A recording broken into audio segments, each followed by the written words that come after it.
Nas liquidações de sentença, no âmbito da Justiça Federal, a correção monetária deve ser calculada segundo os índices indicados no Manual de Orientação de Procedimentos para os Cálculos da Justiça Federal para os meses nos quais houve expurgos inflacionários, ainda que haja decisão judicial em contrário. Analisando a questão, você responde: verdadeiro ou falso? O gabarito é falso.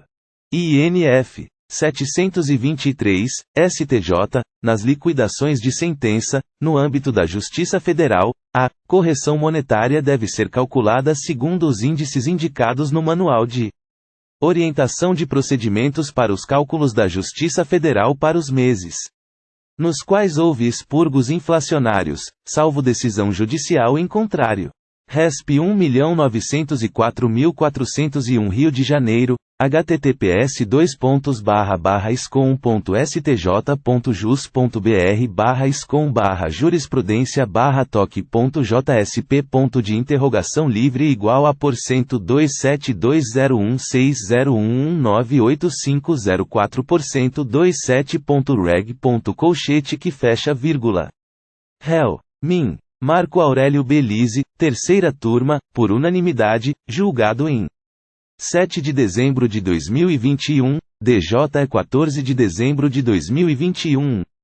Informações do inteiro teor consta dos autos que o título executivo judicial condenou a Caixa Econômica Federal a pagar prêmio lotérico com juros e correção monetária. Iniciada a execução, o exequente incluiu no cálculo da correção monetária os seguintes índices expurgados da inflação: janeiro, 1989, 42,72%, fevereiro, 1989, 10,14%, março, 1990, 84,32%, abril, 1990, 44,80%, junho, 1990, 9,55%, julho, 1990, 12,92%, janeiro, 1991, 13,69%, e março, 1991, 13,90%.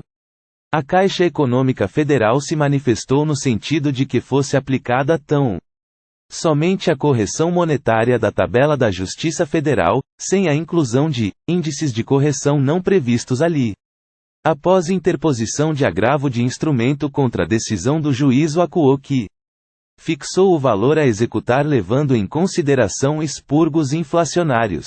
Decidiu o Tribunal de Origem que, sendo a decisão judicial omissa quanto aos critérios de correção monetária, cabe ao juízo na fase de execução estipulá-los.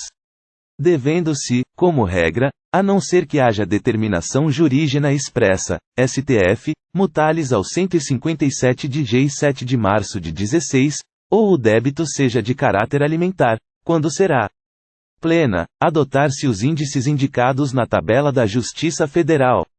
Isto posto, verifica-se que cinge-se a controvérsia, basicamente, em definir, a partir da conclusão alcançada pelo Tribunal de Origem se é devida a inclusão de expurgos inflacionários previstos na tabela da Justiça Federal no cálculo do quantum debeatur. Quanto ao tema, a jurisprudência deste Tribunal Superior é firme no sentido de que é legítima a correção monetária dos débitos decorrentes de sentença judicial, nada impedindo que, no silêncio da sentença, os respectivos índices sejam fixados no processo de execução, AGRG na MC 14.046, Rio de Janeiro, réu.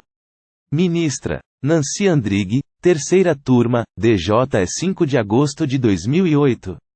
Dessa forma, sendo omisso o título executivo judicial acerca dos critérios a serem aplicados para a correção monetária, é possível ao juízo da execução determinar a inclusão de expurgos inflacionários para fins de atualização do débito exequendo. Na hipótese dos autos, tendo havido condenação expressa ao pagamento de correção monetária na sentença de conhecimento, mas sem a fixação de critério, o juízo da execução deferiu o pedido do exequente de inclusão de todos os índices expurgados no período. A Corte de Origem, contudo, limitou a correção monetária aos índices expressamente previstos no Manual de Cálculos da Justiça Federal.